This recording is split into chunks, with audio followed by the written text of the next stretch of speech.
Hi everyone, welcome to another episode of The Teacher's Point of View. I'm so pleased to have this wonderful lady on this episode. I mean, I actually listened to her speaking sort of maybe last Wednesday, the Wednesday before, and that heads up for HT meeting. A big shout out to them actually, because they're doing some wonderful things. But obviously it was the first meeting I attended, and actually listening to kind of your journey, Alison. I mean, what a wonderful journey, and kind of what you've done with the primary school that you worked in for 7 years is absolutely radical but phenomenal, you know. And so I'm really pleased for you to come on and basically share your story. I mean, could you kind of just like start us off a bit by introducing yourself and the journey you've been on?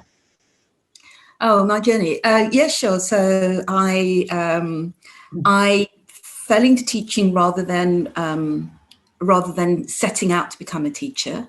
But it was a decision that I never ever regretted. But once I started teaching, I knew that it was what I most wanted to do. And I wanted to be the teacher I never had. And so for me, I was a very, very quiet kid in school. I was mute for quite a long time. And so I wanted to enable the kids without a voice to have a voice and to be seen and to be heard. And then when I became a school leader, I wanted to be the best school leader that I could be, so that I had a community where we took pride in who we were. And failure for me was always just not an option. I always chose to work in the inner city, in Hackney, and I worked in the primary sector. And my first headship was, I was very lucky. I was the founder head teacher of a brand new school, and that's always exciting to be able to watch your vision unfold.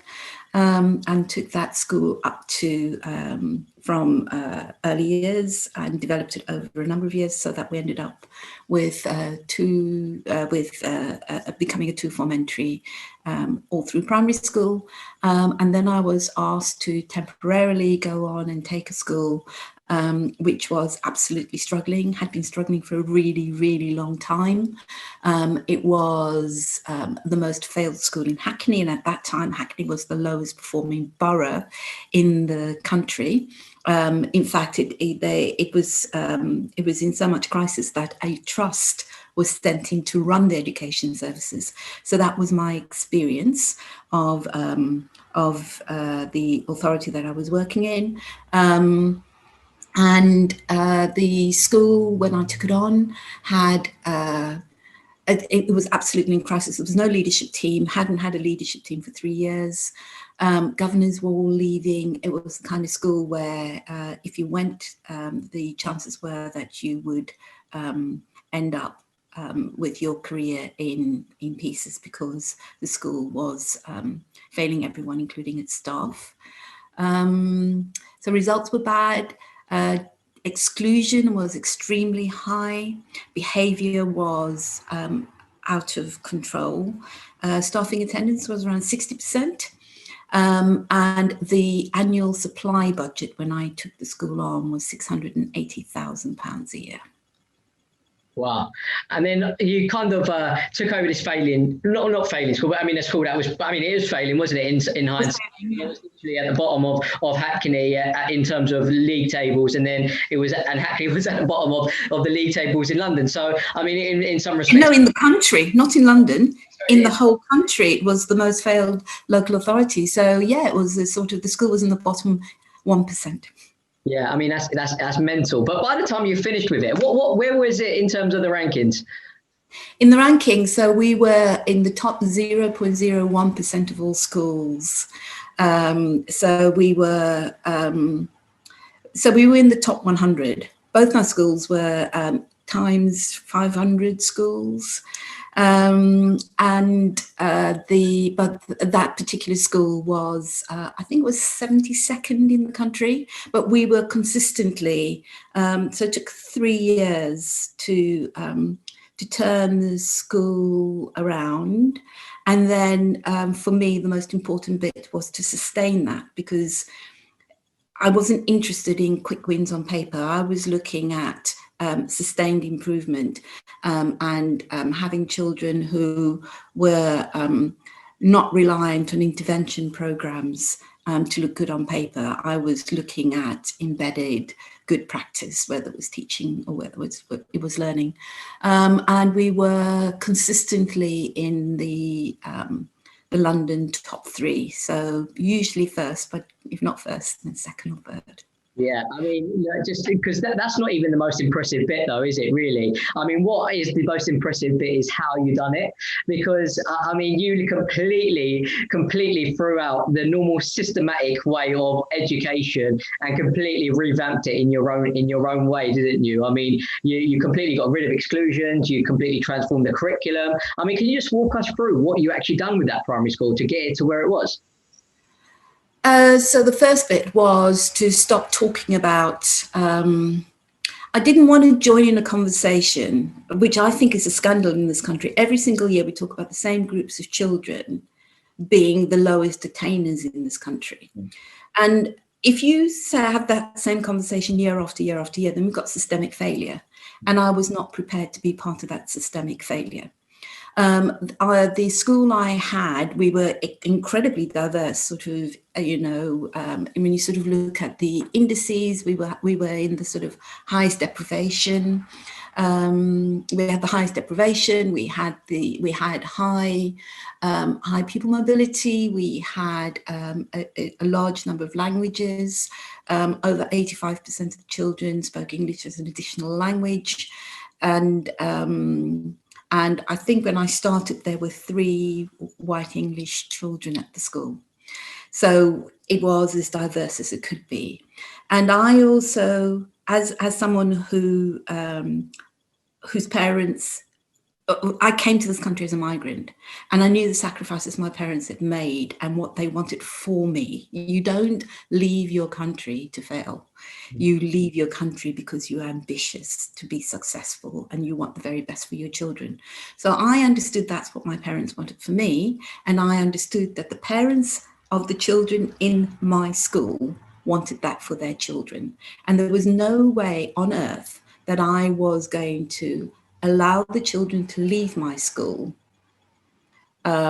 feeling like they were second best, feeling like they were failures.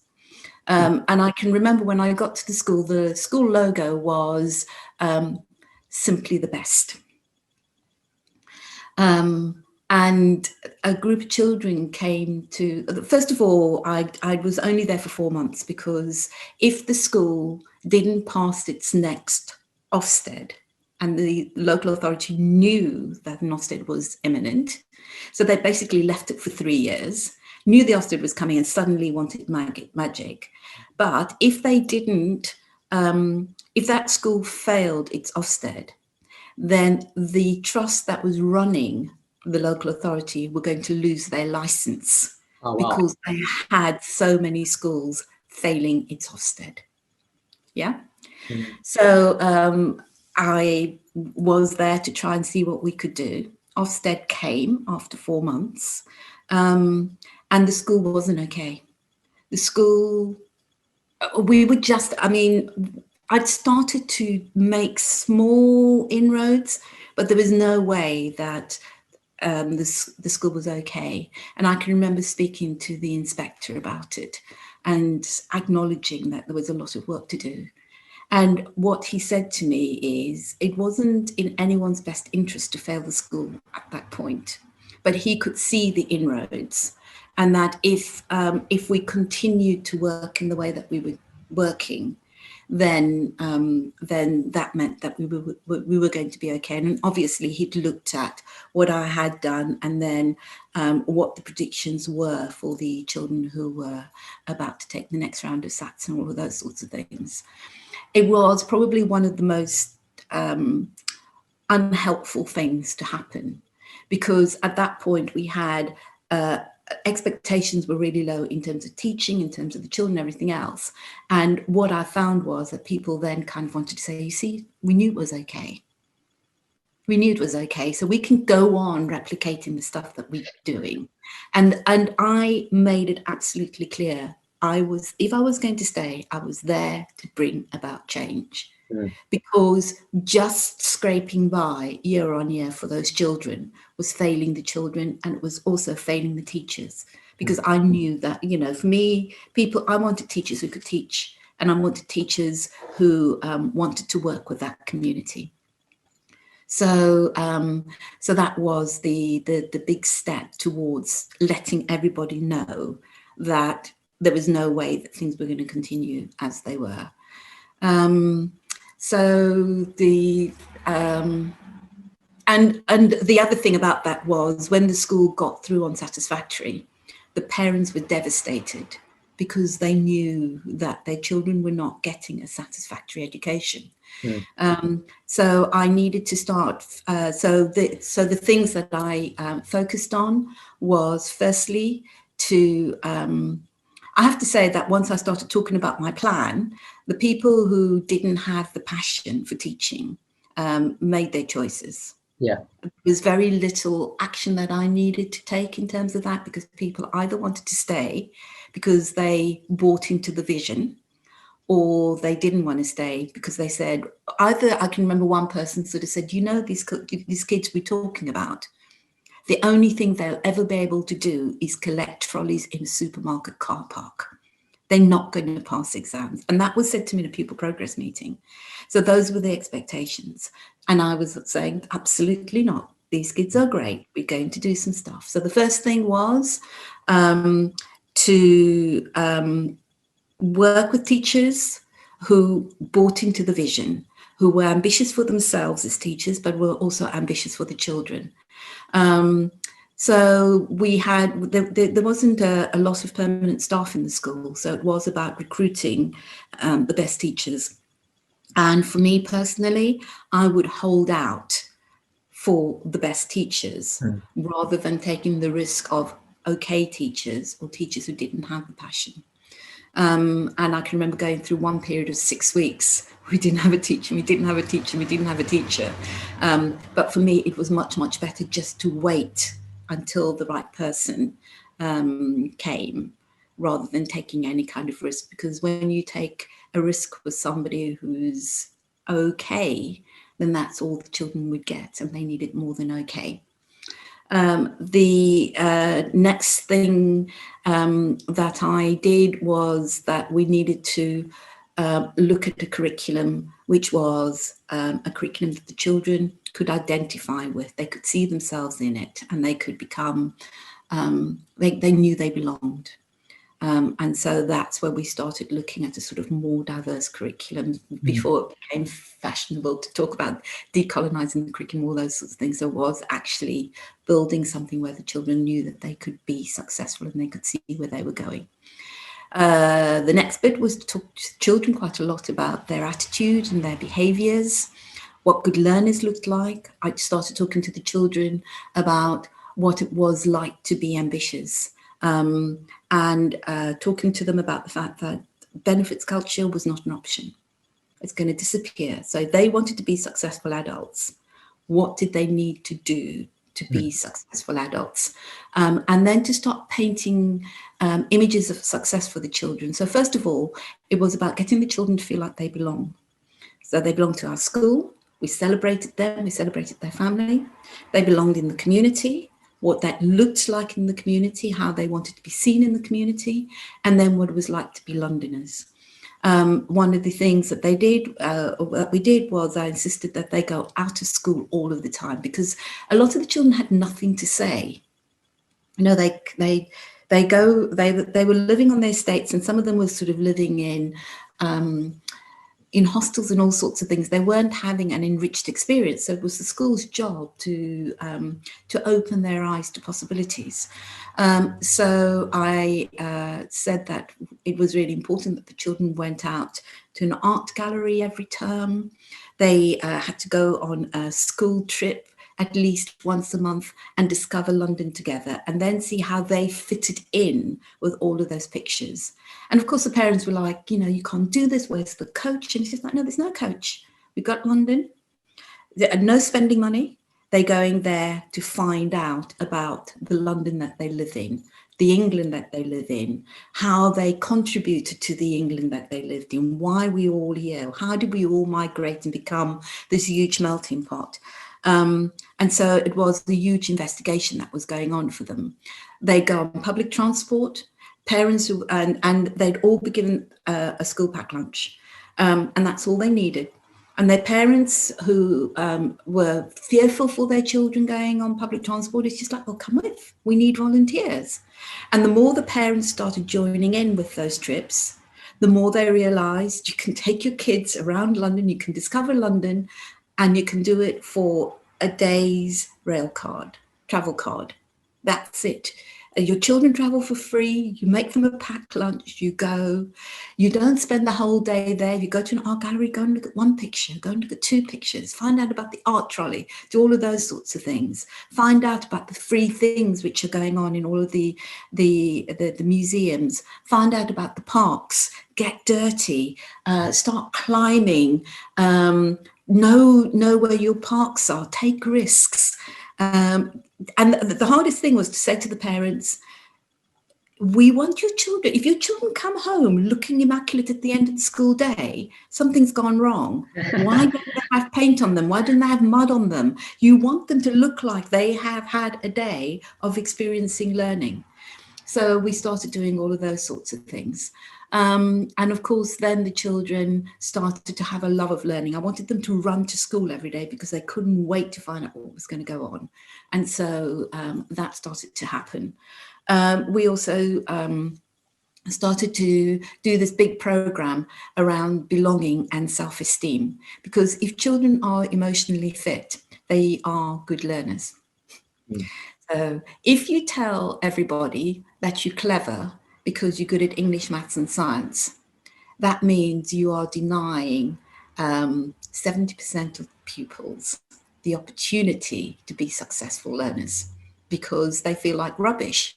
So for me, the big thing was identifying what the children were good at, what their gold was, because I am absolutely convinced that every single one of us has our bit of gold, and a lot of us don't know it until we leave school, or because someone told you that you're only clever because you're good at English, maths and science.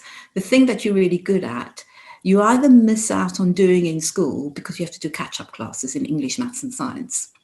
So you never have a chance for it to be enhanced in any kind of way, or because no one thinks it's something to be proud of. So, for example, if you've got kids who in the early years absolutely love Lego, then what you do is you try and stop them playing with Lego and you try and get them to do other things. You could flip it and say, how do we capitalize on this? So give that child as many opportunities as possible to become better and better and better at using Lego. And then give them opportunities to see how that can lend itself to other things. So, for example, the kids who are really good at Lego, if you give them the opportunities to become successful, it means that they move through those Lego packs so that, you know, you don't stick with the 7 to 14 because you are 7 years old. If you have enough experiences of it, you can do more challenging packs, especially if you sort of with a group of kids who are also good at Lego, but you put them into vertically streamed groups instead of the traditional age groups. And I found that the kids were really good at Lego, became our best coders. And then you kind of do coding programs and you get people coming in with their projects so that those kids have opportunities to do coding and all sorts of things. We had a group of architects who used to come into the school. And of course, the kids were great at Lego, could then understand about town planning and building and being able to use their creativity in another way and think about careers in a different way. And I was really proud of the fact that we had an increasing number of Black girls who wanted to become architects, which is like really radical because black girls don't become architects, right? But that is what they aspired to be. We started doing enterprise projects, and I could remember because some kids, their skill was entrepreneurship, and I was lucky. Because Alan Sugar was an ex-pupil at the school. So all the kids kind of knew that if Alan Sugar could go to their school and become this successful entrepreneur in Britain, they had that potential. And so you introduced that strand to them. And I can remember working with a company called Enabling Enterprise. And when I first saw them, they were only working in secondary schools. And I had a conversation with them. It's just like, well, why have you got such low expectations? And they sort of said, well, what do you mean? I said, well, primary school kids can be entrepreneurial.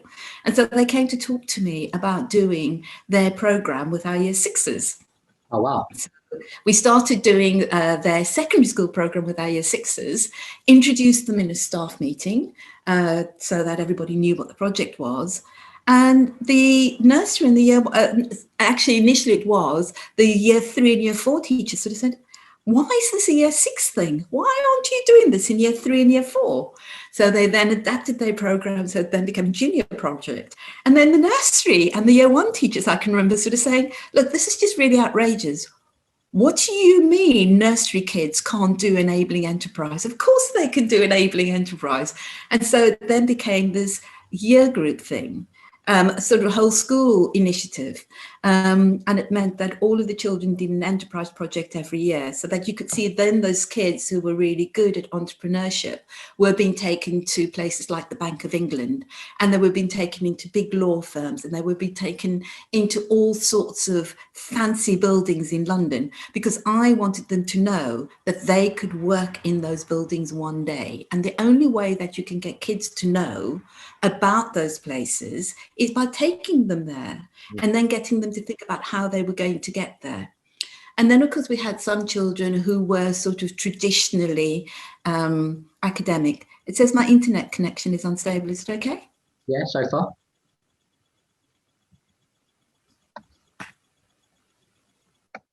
We also had some children who were just high achievers, knew they were high achievers.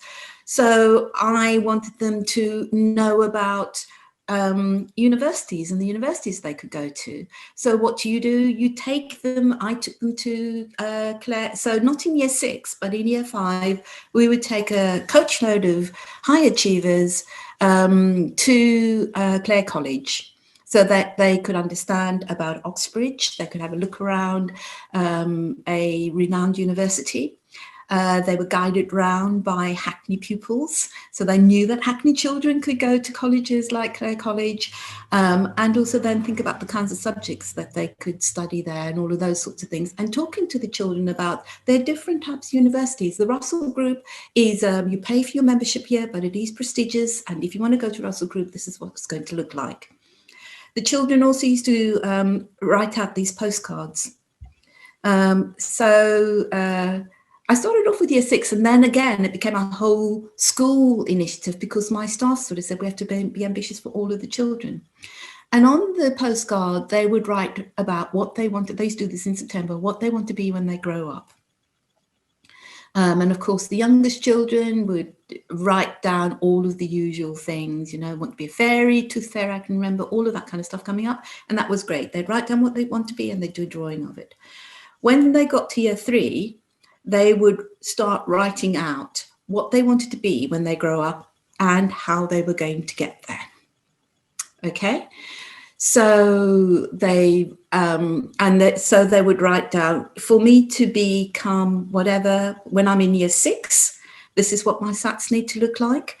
But when I'm in year 11, these are what my GCSEs need to look like. When I'm in year 13, these are what my A-levels need to look like. And so they knew where they were going. So those conversations you would have in pupil progress meetings were the kinds of conversations our children were privy to and their parents were privy to. Because why would you want to have a conversation with a class teacher and a head teacher in a room about a child if you don't include them in that kind of dialogue? It's pointless. You're mapping out something for somebody and you don't seem to think that they've got the right to know about those kinds of journeys. So the children would write down their plan and where they needed to be. And then, of course, if you know where you've got to be in year 6, you've got to know where you're going to be in year 4, where you're going to be in year 5, and so on. So the kids were mapping that kind of stuff out. Once they got to year 5, they would have to write out plan A and plan B, because things change, life changes. And I would talk to the children all the time about the fact that life changes. Just because you've written out your plan doesn't mean that's going to become your reality. And so they would, and also they had to do this each year because it was okay to change your mind. That was the big thing. It was perfectly okay to change your mind. So if you write out plan A, you want to play for Arsenal. Okay. So if you want to play for Arsenal, what's that going to look like? What's your behavior going to look like? Are they going to be interested in anyone who's got a history of exclusion, of antisocial behavior? You know, you don't want that kind of people on the football pitch, because you'll be kicked off and then your team's going to be playing with 10 instead of 11. So no, nobody wants that kind of stuff. What's your fitness look like? How do you take care of your body? Do you sleep properly? All of those, you know, what are your team skills like? Okay, so now you're playing for, you were an apprentice for Arsenal, because Arsenal was our nearest grounds. So you're an apprentice. So what are you going to, so yeah, you've got it made. You're on your way to becoming this really famous, really successful, rich football player. And then one day, as an apprentice, you're in a friendly match with Leighton, because you know that's who we'd talk about, and there's a bad tackle, and it's nobody's fault. It's just a bad tackle. You break your leg. Are you still going to be a top footballer? And they say, don't know. And I said, well, it's possible. You might heal well, but you've got a decreased chance. What's your plan B? And then they sort of say, this is where they start saying, okay, I want to be a doctor. Okay, so if you want to be a doctor, where do you need to be in year 6? Where do you need to be in year 11? Where are you going to do medicine? What kind of medicine do you want to be? And that's where they then start going off and doing their entrepreneurial projects in hospitals and places like that. So they started seeing all of that kind of stuff. So it meant that the children knew who they wanted to be. They knew what they were good at, because that was really, really important. They were given enhanced opportunities to be good at that kind of stuff. And they also knew where they were going. And we saw those children. So I told you at the beginning, they had a very, I'm not heavily into uniform, I have to say, because I think if you spend all of your time chasing up uniform, it takes away precious learning time, right? But it was a traditional school. The parents were very fond of a school uniform. So that means you have a school uniform. And they used to wear this sweatshirt that said simply the best on it. And they came to be me and they sort of said, we're not simply the best. It's embarrassing being at a failed school and being called simply the best. So I sort of said, okay, tell me what your logo is going to be. And they came up with No Sky Too High, which is a bit of a cliche, but it's what they wanted as their strap line. And then they came to me and they sort of said, can we have a different uniform? And so they designed their own uniform. I didn't have to nag them to wear the uniform, because I sort of said, if you want this uniform, you wear the uniform. So they wore the uniform and they looked amazing. Their behavior was amazing. We didn't exclude children at all because, I know that's not true. I excluded to a point, and then I think it was like my 3rd year there, I had an awakening around exclusion, because we're doing all this stuff around belonging and I wanted them to belong. So I didn't have a huge exclusion rate. I think there were about 2 or 3 children. And the last child who was excluded had brought a knife into school. So I was clear about what was going on, but I was pro-inclusion, and I was providing a curriculum that the children could see was about them being successful and they belonged, they owned. We also did other things like, because I wanted every subject to be valued, It meant that I didn't want anything. Enrichment is just like, what the hell is that? You know, every child should have the right to learn music. So all of the children learnt a musical instrument for free. If they didn't practice, their parents had to pay for the lesson. So the first instrument we chose, and then if they were really good at music, they could learn a second instrument, which again was free. But if they didn't practice, their parents paid for the lessons. So they practiced and they became good musicians. It meant that they went out and they obviously went to go and see lots of concerts and were invited to lots of musical events, because that's what happened. What happens when school becomes successful, you get invited to do all sorts of wonderful things, and I was really proud of it. We did debating, and the kids were really, really great at debating. I can remember them going to be part of the finals and meeting Bill Gates and all of those sorts of things. And then I can remember them talking to one of them asked Bill Gates why he was wearing a Timex watch that they'd seen in the Argos catalogue. And he sort of said, well, it tells the time. And it was the best thing that they learned, because so materialism became a different kind of learning experience. Such a rich thing for them to have heard him say. What else did we do? I wanted all of them to be able to speak a second language, but I knew that the best time to learn a second language is, I mean, all of them could speak a second language already, right? So, but we wait until they go to secondary school and then they struggle to learn. So everybody was taught PE, obviously, by a Spanish teacher who taught all of the lessons in Spanish. So the children didn't think about the fact that they were learning Spanish. They were doing PE, which happened to be in Spanish, so they became good at speaking Spanish. We also did things like forest school, and took them on residential trips, because that's where they started to learn about, you could see who the leaders were going to be, because forest school really teaches you about survival and leadership and team spirit and all of those sorts of things. So none of those things were added on. They were all part of the everyday curriculum. And that meant that I could say to the children in year 6, you're going to do all of these things, but you're going to work hard in all of your lessons. And we did 4 days of maths and 4 days of English to make time for all of the extras. But the less time we spent on English and maths, the higher our results.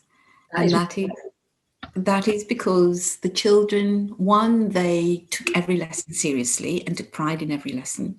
And secondly, they all really, really wanted to do the whole curriculum. They didn't want to miss out on anything. So they knew that they needed to be focused in all of those lessons. But the other bit was, because they felt good about themselves as learners, and because they felt like they belonged, they took risks in the subjects that they struggled with. They weren't frightened of failing, you see. Yeah. And so that was one of the reasons why they became so successful. I mean, it's brilliant, Alison. Like, genuinely, I'm so in awe of what you've done, because, I mean, when the first time I heard this story, I mean, I was like, oh my God, it blows my mind, because I've kind of been preaching in some respects about emotional intelligence in schools. And I genuinely feel in the UK, we have this massive emphasis on a failure, on a worry to fail, and we kind of are scared to fail. And kids, if you don't pass an exam, you will fail. Like, and that's it. You fail in life, you know. And what you've done is absolutely flipped it on its head completely, and actually said, you know what, we're not going to just focus on the core subjects, and what we're going to do is actually enrich them in all parts of their life and kind of find their niche in some respects, haven't you? And actually, like, and it's proven that it's actually worked.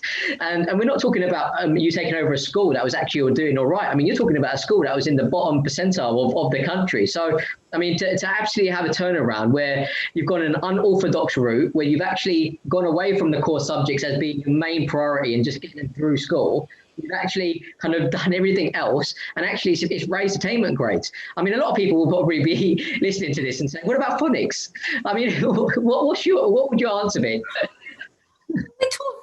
you know, you've got to, of course we taught phonics because we had to teach phonics, but it was also about, so the other thing that I did a lot of work, oh, there's one more thing that I want to say.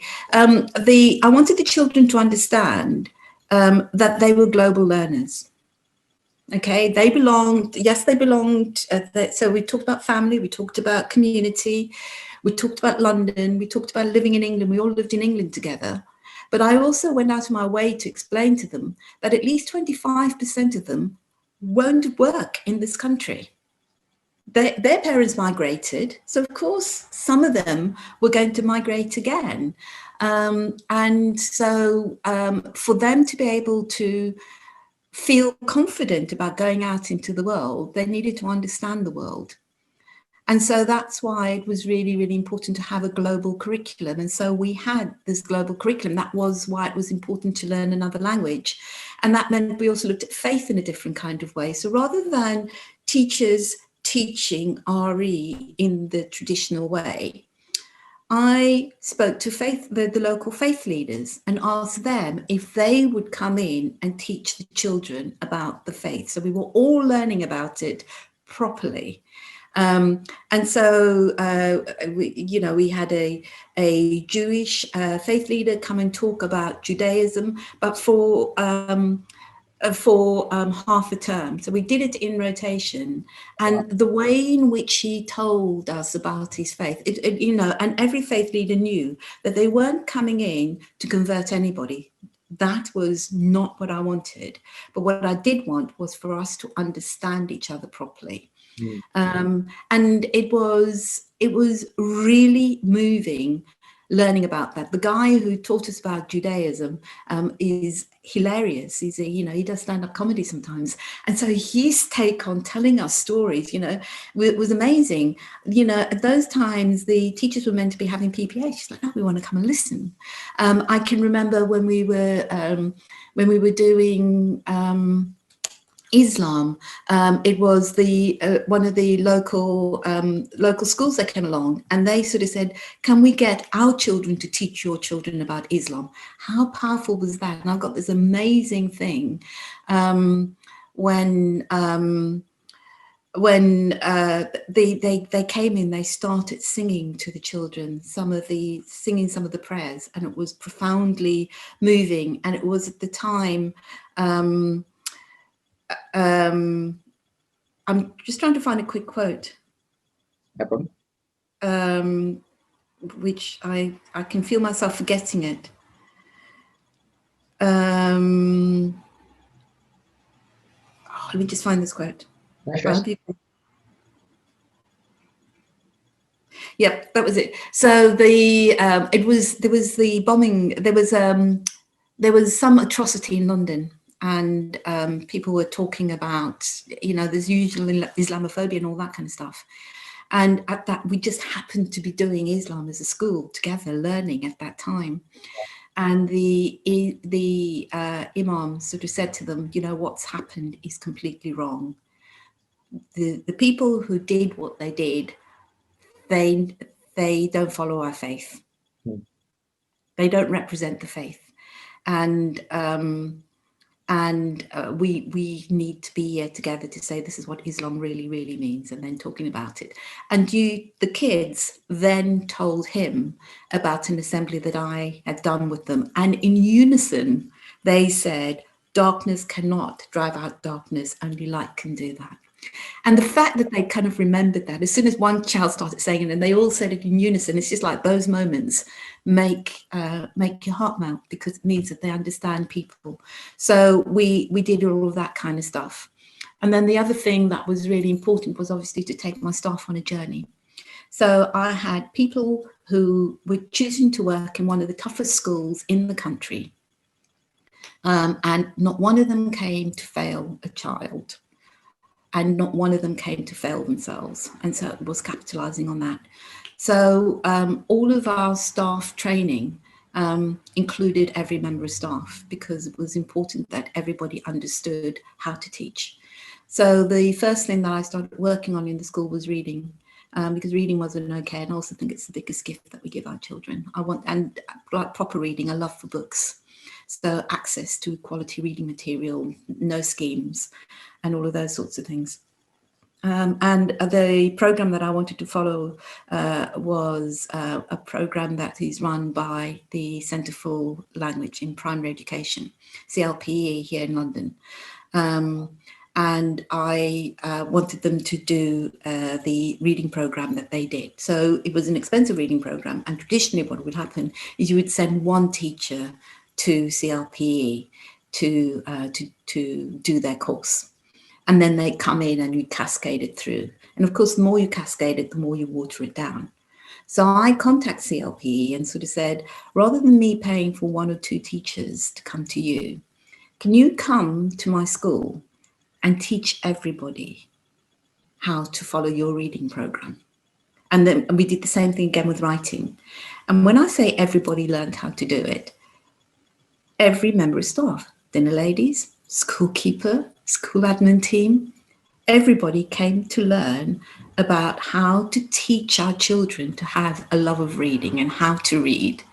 So that when I took the school on, attendance improved, but punctuality was a big thing. Like, people would rock up when they woke up, and it's just like, no, we're not going to do this. So school started at 9 o'clock.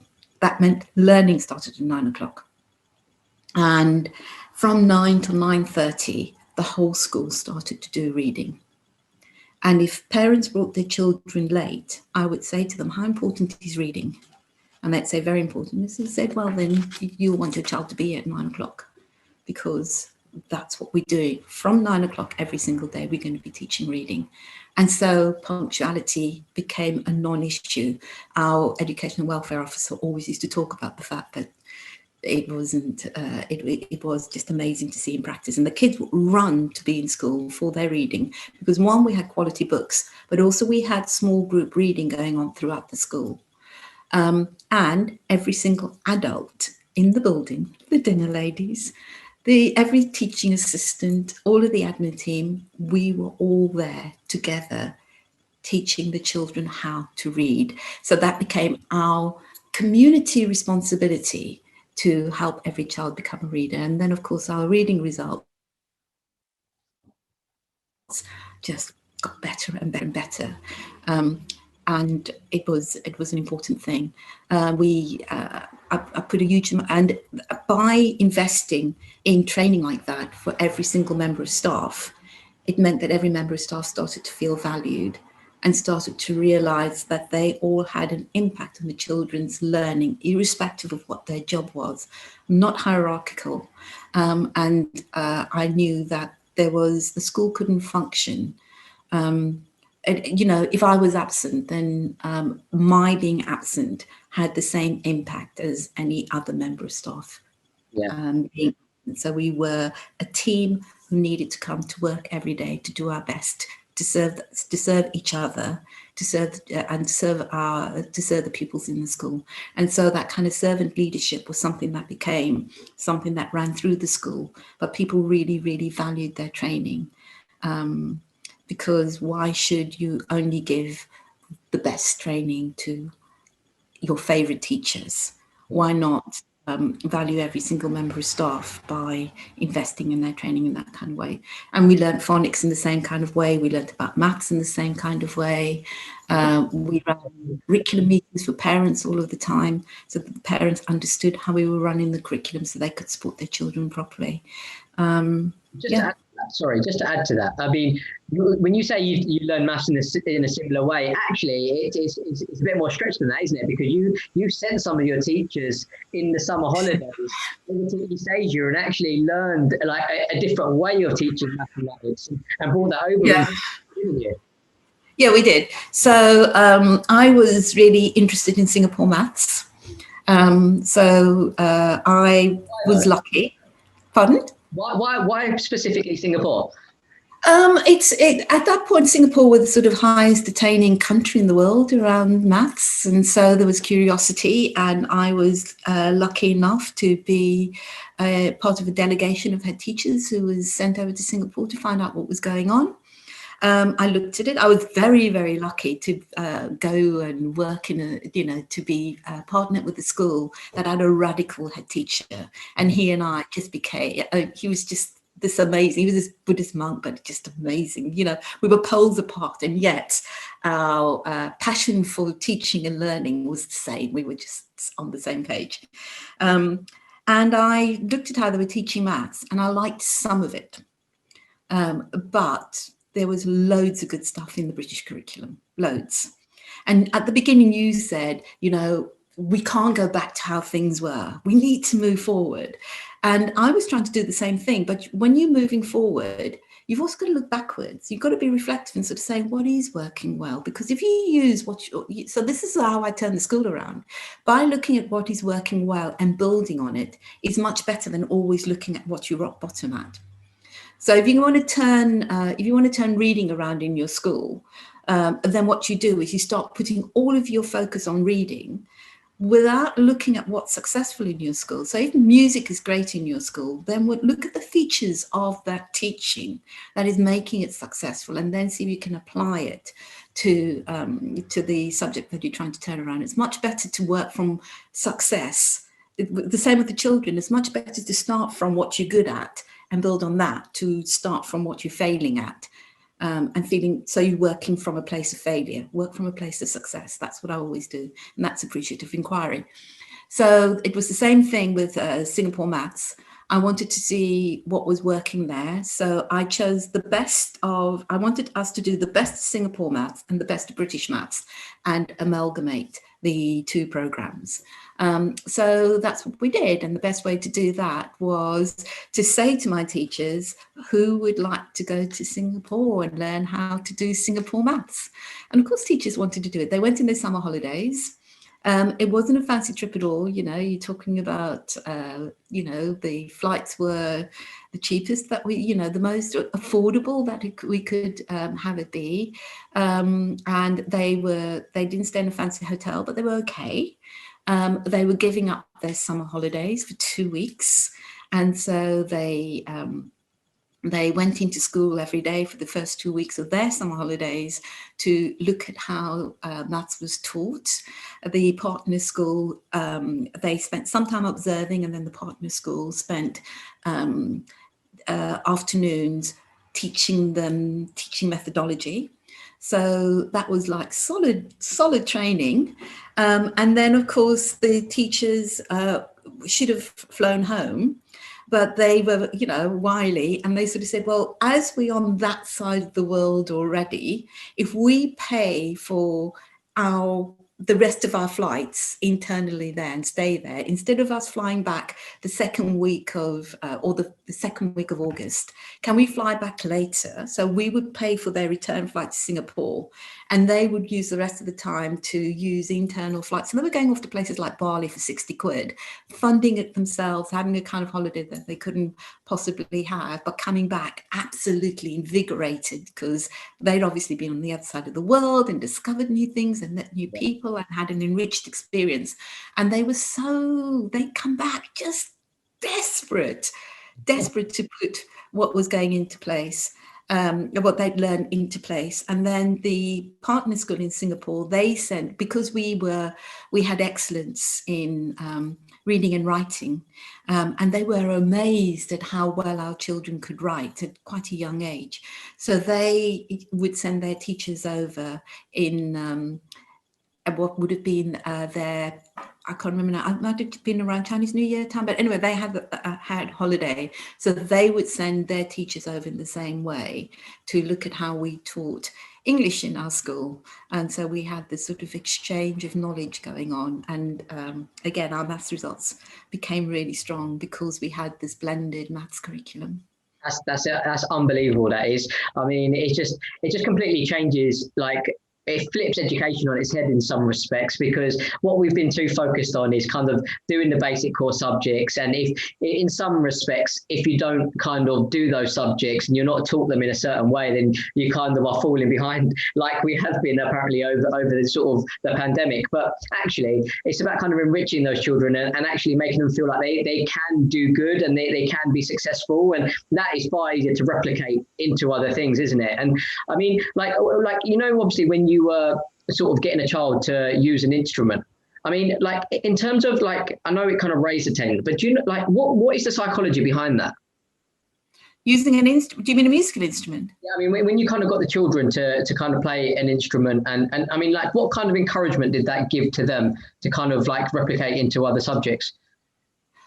Well, the most important thing they learn from it is that it's not an exclusive thing. It's not something just for rich kids. That was the first thing. The second thing they learned was that it's another way of communicating. So if you can play a musical instrument, you can communicate with people all around the world because you're speaking an international language. Obviously, maths comes into it, speaking and listening, especially learning how to listen.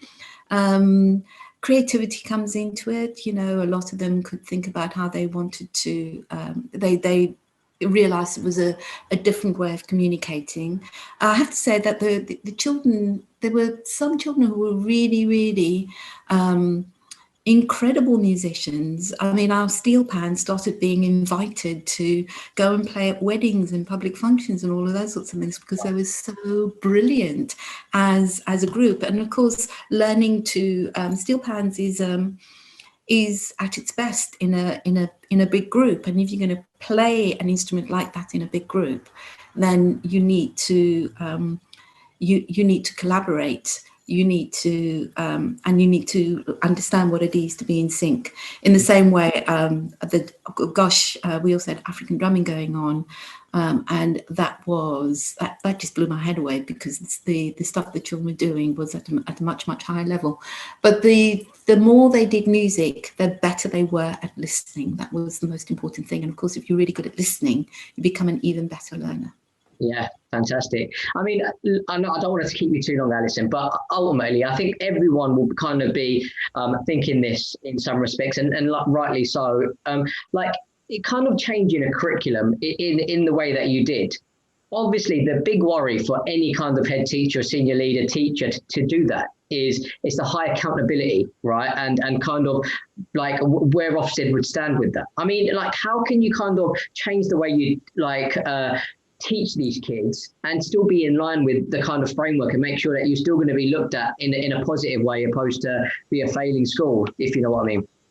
Okay, so because of the school that we weren't just, we had our Ofsted inspections, but we also, the local authority put us through regular mini Ofsteds. Right. Which was a pain, but we got through it. Nobody ever said our curriculum was failing the children. Nobody.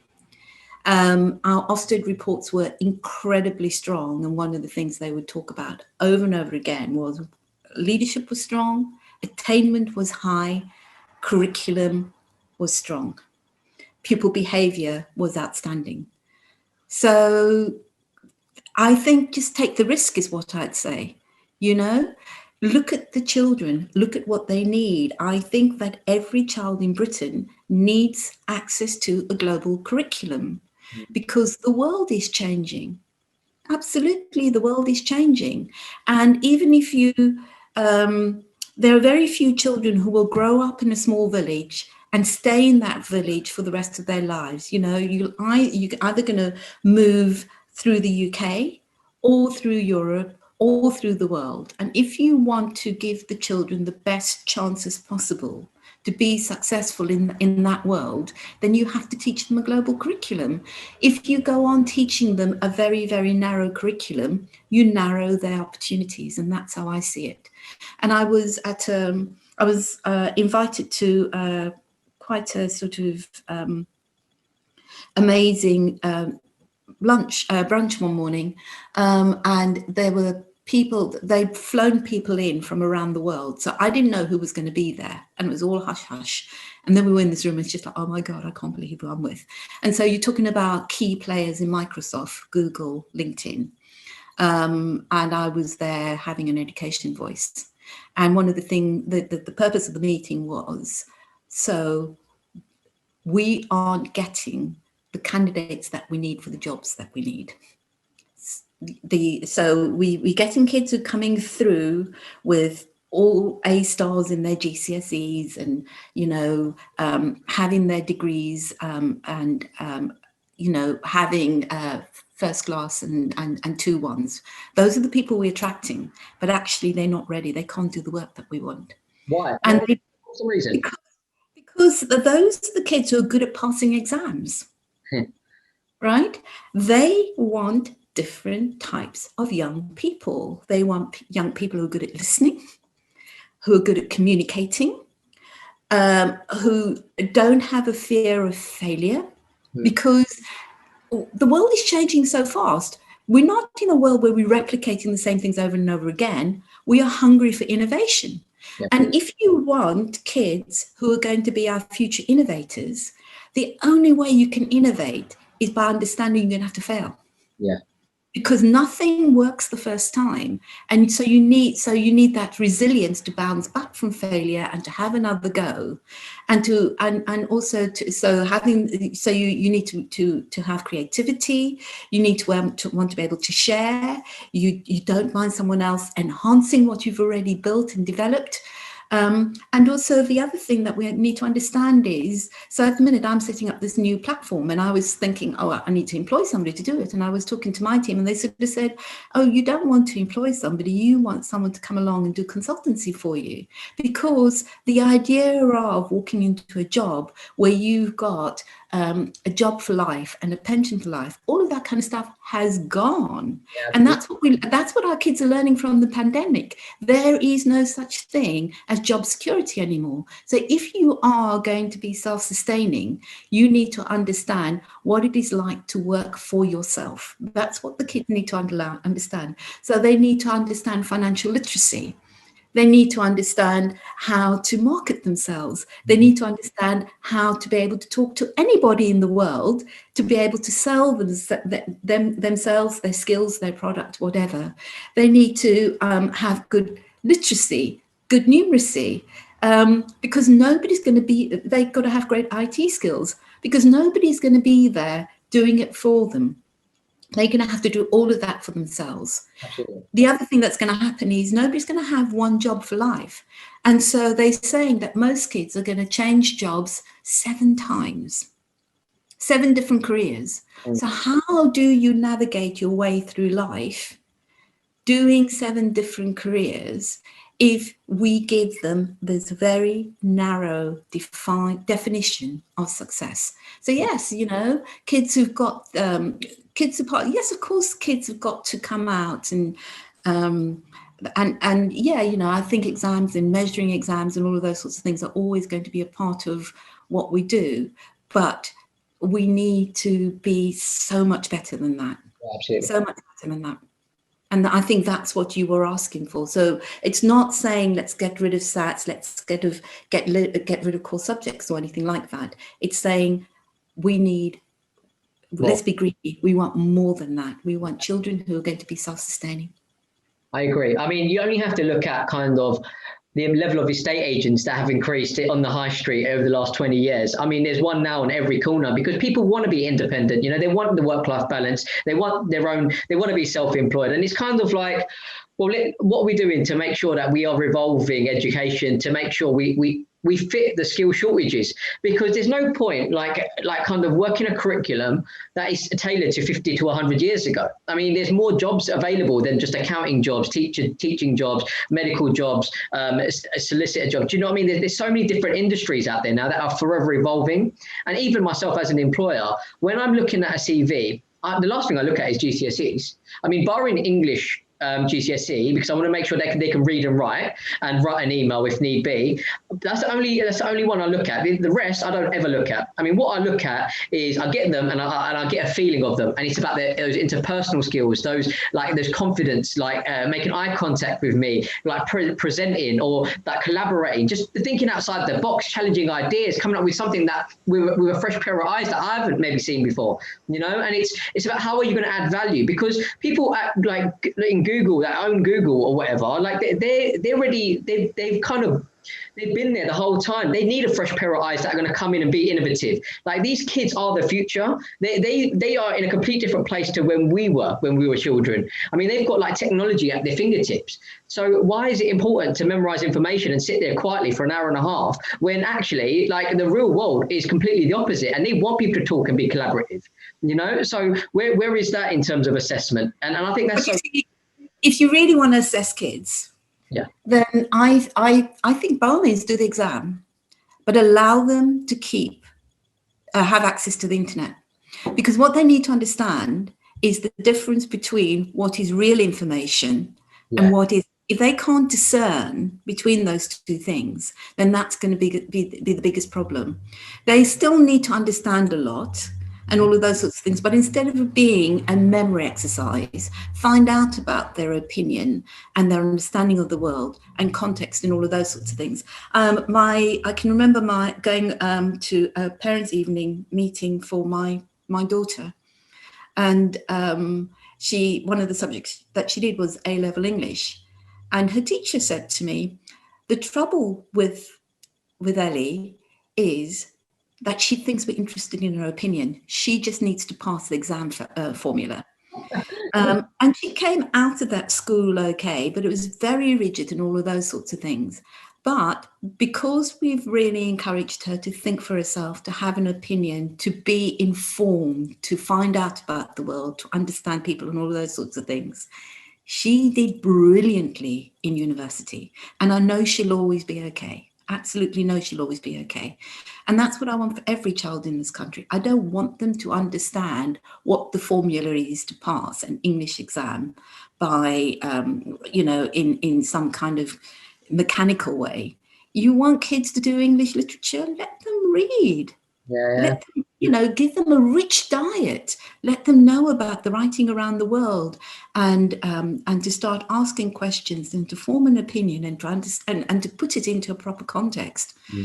So I just think it is time. This is our opportunity for a radical rethink and really get our children ready so that they can really market themselves in the workplace. Yeah, I agree. And just to kind of add to that, and I won't keep it too much longer, but just to kind of add to that, technology has advanced so much. And what people don't realize sometimes is when we Google something, our Google results are very much are determined by what we've searched before. We are almost avatars in the internet space, and the adverts are very much targeted to the kind of things that we search. So when we type a question into Google, the chances are we're probably going to get a different answer to somebody that searches for completely different things. But it's not so reading a book and actually memorizing information, it's almost spoon feeding them in a certain way. So to think that that's all I need to know. But actually, if we need to put that into the real world context, reading something off Google doesn't always mean it's the right answer. I mean, I can type it up on a blog, or I can type something onto Wikipedia. It doesn't actually mean it's right, and it's about how we're going to interpret that knowledge and then question it and make sure it is actually going to be relevant to what you're doing. And that is what we need to be teaching children, Absolutely, which is why I'm saying put the internet on as part of the exam experience, because then you'll know they can do that or not. Yeah, absolutely. I mean, some of these kids can't even save an Excel spreadsheet, let alone interpret information. And it's so sad, isn't it? I mean, when I speak to my nephew and nieces sometimes, and I'm like, "How's school?" and they're like, "Boring." I mean, I would love to go to your primary school. I mean, that sounds like the most amount of fun. I mean, any kid can have, and that's what it should be about. I think it's very much we should be creating a learning culture. We should be creating curiosity in children to want to learn, opposed to just giving them information to pass an exam. And I think that is where education needs to be better and more fit for purpose. And I think that's what we kind of need to do. And that's the education we need to go back into post the pandemic. Absolutely. I've just remembered one other thing that I completely think is important that I didn't say to you, and which kind of builds on that, is for kids to be able to get to that point. They need really solid foundations. So the other thing that I went to great extremes to do was to make sure that you taught the children, you've got to teach children well from the very, very beginning. Because if you can't, what we do in this country is that we try and build on foundations which aren't strong, and that's why things don't become embedded. And so I insist on embedded learning, so that and then the children grow in a different kind of way, and they can form opinions in that kind of way. And if you play catch up, if you're in a culture of intervention so that you can just get the right data and all that kind of stuff, that's when learning a chunk, memorizing a bit of text gets you through an exam. Those kids don't understand English literature. They understand a tiny bit of text in a very, very narrow definition of what literature is about. Whereas if you teach reading very, very well, and you teach inference from the age of 3, and you give them amazing access to beautiful books and all of those sorts of things, then by the time they get to 18, they are so much better than learning a piece of text from one book. Yeah, absolutely. And I mean, I had emotional intelligence coaching just about last week, just to kind of see what it's actually about. And if we were to engrave a level of emotional intelligence training from a younger age, I mean, by the time these kids are 16, 17, they'd be flying, you know. And I think it's what you've done in the primary school was brilliant, because you actually captivated their curiosity. And I think that is what we kind of need to be kind of moving towards in education, and encouraging learning, opposed to actually just throwing information at them, and hopefully some of it will stick, you know. Yeah, I think in emotional intelligence it's really interesting, because I think children have emotional intelligence and we make them unlearn it. Yeah, you're probably right. Because we make them a product of the system in some respects, don't we? Yeah, we tell them to stop thinking for themselves. We give them a very narrow definition of understanding each other, listening to each other. We tell them to keep quiet. We tell them not to have an opinion. And if kids have an opinion, then it's got to be based on something. You know, they've got to learn to listen and to look and observe and to understand things. So, yeah, I think that we get kids to unlearn the emotional intelligence that they're born with.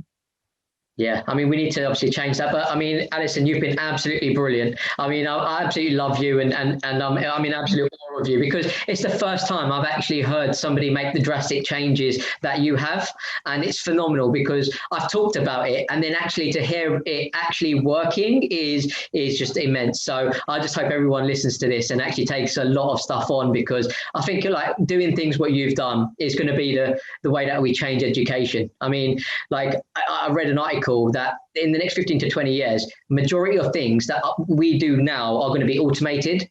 So what future do these kids have if we don't give them the right skill sets to kind of like go with the times, you know? And right now, if we continue the way we are, I mean, they're going to be completely they're going to be unskilled, aren't they? I mean, they're not going to fit into the workforce, and it's we've got to make sure that we adapt to the times, I think.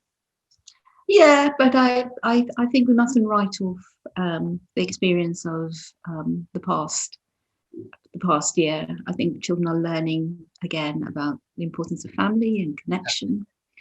They're learning about the importance of community, importance of helping each other. They also learning to be bored. Our kids need to learn, because you know, if someone ever said, my own child ever said to me, I'm bored, I would say, good, now go and find something interesting to do. The problem is they just want to mope there and just not do anything, and then they expect things to fall in the lap. They'll only do that for a while. You have to let them go through that pain. Honestly, they have to go through that pain so that they then become motivated. I mean, the other thing is that people have learned about their local parks, and they're learning about being in England, and yeah, they've learned things that yeah, there were so many children who thought, you know, excitement was about getting on a plane and going somewhere else, rather than saying what's here on our doorstep. to love, because there's plenty to love. Yeah, absolutely. I mean, we've got, like, look, again, I don't want to take anything away from teachers or schools, because I do genuinely believe that no teacher goes into school thinking I'm not going to do right by my kids. I'm not, but by any means, I'm not trying to say that. I just think that it's a systemic problem, and I think we kind of need to collaborate, work together, take nuggets from what everyone is doing, and actually just enrich our education system. And I genuinely believe we've got a good opportunity to do that, and I really, really hope we don't miss the boat. So yeah, I really appreciate you coming on, Alison, and sharing your words of wisdom, and your experience is just so wonderful to hear it's actually worked, and it can happen. So I hope a lot of people take that away. So yeah, really appreciate it, Alison. Thank you for coming on. Nice to see you, TJ. Thank you very much for inviting me. No, it's been an absolute pleasure. And everyone, thanks for watching.